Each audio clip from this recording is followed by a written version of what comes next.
আসসালামু আলাইকুম। আমি স্বর্ণালী লাইফস্টাইল থেকে আপনাদের সবাইকে জানাচ্ছি অনেক অনেক ভালোবাসা ও স্নেহ। আশা করি আপনারা সবাই ভালো আছেন। আলহামদুলিল্লাহ, আপনাদের দোয়ায় আল্লাহর রহমতে আমিও কিন্তু অনেক ভালো আছি। ভিডিও দেখে অবশ্যই আপনারা বুঝে গিয়েছেন আপনাদের সাথে আজকে কি রেসিপি ভিডিও শেয়ার করব। চলেন দেখে আসি ফুল রেমেডি। প্রথমেই আমরা ফ্রিজ থেকে মাংসগুলো নামিয়ে ভালো করে ধুয়ে নিব। ধুয়ে নেওয়ার পর আমি 10 থেকে 15 মিনিটের মতো ছাঁকনিতে রেখে পানিটা ঝরিয়ে নিয়েছি। তারপর একটি বলে আমি নিয়ে নিয়েছি। তারপর এই তো আমি এখানে দেখতেই পাচ্ছেন চিকেনগুলো কতটুকু সাইজে কেটে নিয়েছি। একটু বড় বড়ই রেখেছি, মোটামুটি কিছু বড় কিছু ছোট এরকম সাইজ করে নিয়েছি। ব্রয়লার মুরগি রান্না করলে বিশেষত একটি বাজে স্মেল আসে, তো ওই বাজে স্মেলটা যাতে না আসে তার জন্য আমি এখানে একটি লেবুর খাড়ি নিয়ে নিই। দেখতেই পাচ্ছেন লেবুর রসটা ভালো করে মাংসের উপর আমি চিপে দিয়ে দিয়েছি। তারপর হালকা মেখে নিয়েছি। তারপর এখানে প্রথমত 1 চামচ 2 চামচের মতন আমি এখানে লবণ দিয়ে সুন্দর করে আবার মাখিয়ে নিব। তারপর এখানে হলুদও দিয়ে দিয়েছি আমি 1 চামচের মতো। আপনারা আপনাদের মাংস অনুযায়ী নেবেন। আমি এখানে মরিচ নিয়েছি 1 চামচ। তারপর সবগুলো ইনগ্রেডিয়েন্টস আমি হাত দিয়ে মেখে নিব। দেখতেই পাচ্ছেন মেখে আধা ঘন্টার মতো আমি রেস্টে রেখে দেব। আধা ঘন্টা রেস্টে রাখলে হবে কি আপনার ব্যাড স্মেল চলে যাবে, মাংসের যে ব্রয়লার মুরগির ব্যাড স্মেলটা চলে যাবে।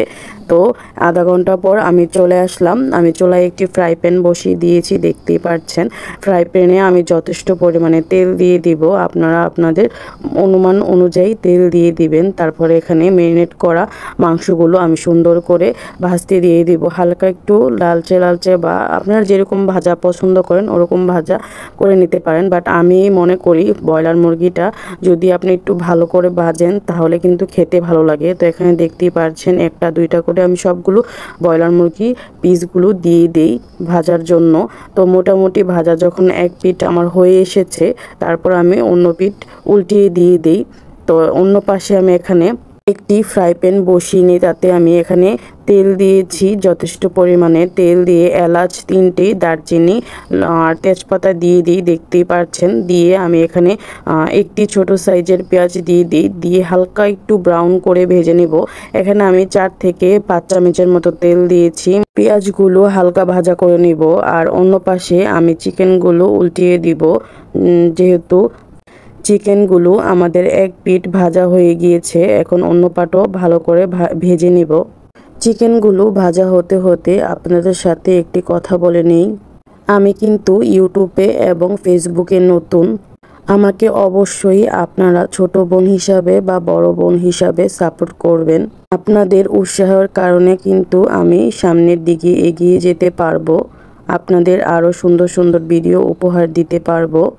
তো ভিডিওতে চলে যাই। অন্য পাশে আমি এখানে পেঁয়াজগুলো যখন হালকা ভাজা হয়ে গিয়েছে এখানে আমি মটরশুঁটিগুলো দিয়ে আর একটু ভাজা করে নিয়েছি।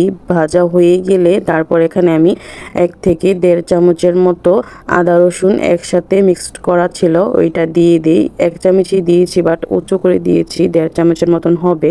তো দিয়ে আমি ভালো করে নেড়েচেড়ে দিই, চুলাটা আঁচ কমিয়ে দিই। তারপর অন্য পাশে মাংসগুলো আমি উঠিয়ে নিই যেহেতু মাংসগুলো ভাজা কমপ্লিট হয়ে গেছে। আর একটি কথা, আমার ভিডিওটি যদি আপনাদের ভালো লাগে অবশ্যই আমার ইউটিউব চ্যানেলটা সাবস্ক্রাইব করে দিবেন। আপনারা যদি আমার ফেসবুক চ্যানেল থেকে আমার এই ভিডিওটা দেখে থাকেন তাহলে অবশ্যই ফেসবুক চ্যানেলটা ফলো দিয়ে রাখবেন। আপনারা যদি আমার ইউটিউব চ্যানেলটা সাবস্ক্রাইব করে থাকেন তাহলে অবশ্যই আমি ভিডিও যখন দিব সাথে সাথে আপনাদের কাছে নোটিফিকেশন চলে যাবে। ফেসবুকে যারা আমাকে ফলো দিয়ে রেখেছেন তাদেরকেই বলছি, আপনি আমাকে ফলো দেওয়ার কারণে আমি যখন কোনো ভিডিও আমার পেজে ছাড়বো সাথে সাথে আপনার কাছে নোটিফিকেশন চলে যাবে। আবারও ভিডিওতে চলে যাই। যখন দেখব পেঁয়াজগুলো ভাজা হয়ে গেছে এবং মশলাটাও ভাজা হয়ে গেছে তারপর এখানে আমি ধুয়ে রাখা পোলাওর চালগুলো দিয়ে দিব। দিয়ে চুলা আঁচ কমিয়ে আমি ভালো করে পোলাওর চালগুলো ভেজে নেব। আর অন্য পাশে চিকেনগুলো যেহেতু আমি উঠিয়ে ফেলেছি, বাকি যে চিকেনগুলো ছিল ওই চিকেনগুলো আমি ভাজতে দিয়ে দিব। আর আমি যেহেতু চিকেনের সাথে কিছু আলু দিব, আলুগুলো হালকা হলুদ মরিচ লবণ দিয়ে আমি ভেজে নেব। আলুগুলো ভেজে নেওয়ার কারণে কিন্তু আলুগুলোর স্বাদ দ্বিগুণ হয়ে যাবে, বা তরকারিতে আলুটা দিলে অনেক মজা লাগবে। আর অন্য পাশে আমার পোলাওর চালগুলো কিন্তু ভাজা কমপ্লিট হয়ে গিয়েছে। আর এখানে আমি পানিও দিয়ে দিয়েছি, দেখতেই পাচ্ছেন। আপনারা যতটুকু চাল নেবেন তার দ্বিগুণ পানি দিবেন। এই তো পানি দিয়ে তারপর আমি এখানে পরিমাণ মতো লবণ দিয়ে দিব। দেখতেই পাচ্ছেন আমি ছোট চামচ দিয়ে 2 চামচের মতো, 2 থেকে আড়াই চামচের মতো লবণ দিয়ে দিয়েছি। স্বাদ মতো লবণ আপনারাও দিয়ে দিবেন। দিয়ে ভালো করে নেড়ে চেড়ে দিলাম। তারপর আমি একটি ঢাকনা দিয়ে ঢেকে রেখে দিব বলকার আগ পর্যন্ত। বলক এসে গেলে আপনারা চুলার আঁচটা একদম ডিম করে দিবেন, চুলার আঁচটা একদম কমিয়ে দিবেন, তাহলে পোলাওগুলো একদম ঝরঝরা হবে। তারপর দেখতেই পাচ্ছেন আমি এখানে 2 চামচের মতো গুঁড়া দুধ নিয়ে পানি দিয়ে ভালো করে মিক্স করে তারপর এখানে আমি পোলাওর সাথে দিয়ে দিব, যাতে পোলাওগুলো একদম সাদা হবে, দেখতে অনেক ভালো লাগবে, তার জন্য দিয়ে দিলাম। এই তো এখন আমি ঢাকনা দিয়ে ঢেকে রেখে দিব। আর অন্য পাশে চুলায় আমি যেহেতু বাকি চিকেনগুলো ভাজা হয়ে গেছে, আলুগুলো ভাজা হয়ে গিয়েছে, দেখতেই পাচ্ছেন হয়ে গিয়েছে। এখন আমি উঠিয়ে নিব। তো উঠিয়ে নেওয়ার পর যে তেলটা আছে এর সাথে আরও কিছু তেল আমি অ্যাড করেছি এখানে উঠিয়ে নেওয়ার পর। তো দেখতেই পাচ্ছেন, তো তেলটা আমি রেখে দেব না বা ফেলে দেব না। তার এখানে আমি তেলের সাথে কিছু গরম মশলা দিয়ে দিব, তেজপাতা, এলাচ, দারচিনি, কালো এলাচ, স্টার মশলা। এখানে স্টার মশলাটা আমি ভেঙে 3 টুকরো দিয়েছি, দেখতেই পাচ্ছেন। তারপর তেলে দিয়ে দিব। দেওয়ার পর যখন হালকা অ্যারোমা বের হয়ে আসবে তখন আমি পেঁয়াজগুলো দিয়ে দিব। এখানে মূলত আমি 2 কাপ পেঁয়াজ দিয়েছি, 10 থেকে 12টি পেঁয়াজ, মোটামুটি একটু বড় সাইজের পেঁয়াজ আমি এখানে দিয়েছি। তো এখানে আমি আরও কিছু তেল অ্যাড করব, ভিডিওতে হয়তো বা নাও দেখতে পারেন। তো তেল আপনারা আপনাদের অনুমান অনুযায়ী দিবেন, মাংসের উপর ডিপেন্ড করে তেলটা। তো এখানে আমি ভালো করে নেড়েচেড়ে নিচ্ছিলাম, দেখতেই পাচ্ছেন। আর অন্য পাশে আমার পোলাওটা কিন্তু প্রায় হয়ে এসেছে। তো এখন আমি চুলার আঁচটা একদম কমিয়ে নেব, দেখতেই পাচ্ছেন নেড়েচেড়ে কমিয়ে দিয়েছি। আর অন্য পাশে আমি আবারও পেঁয়াজগুলো একটু ভালো করে নেড়েচেড়ে নিচ্ছিলাম, দেখতেই পাচ্ছেন।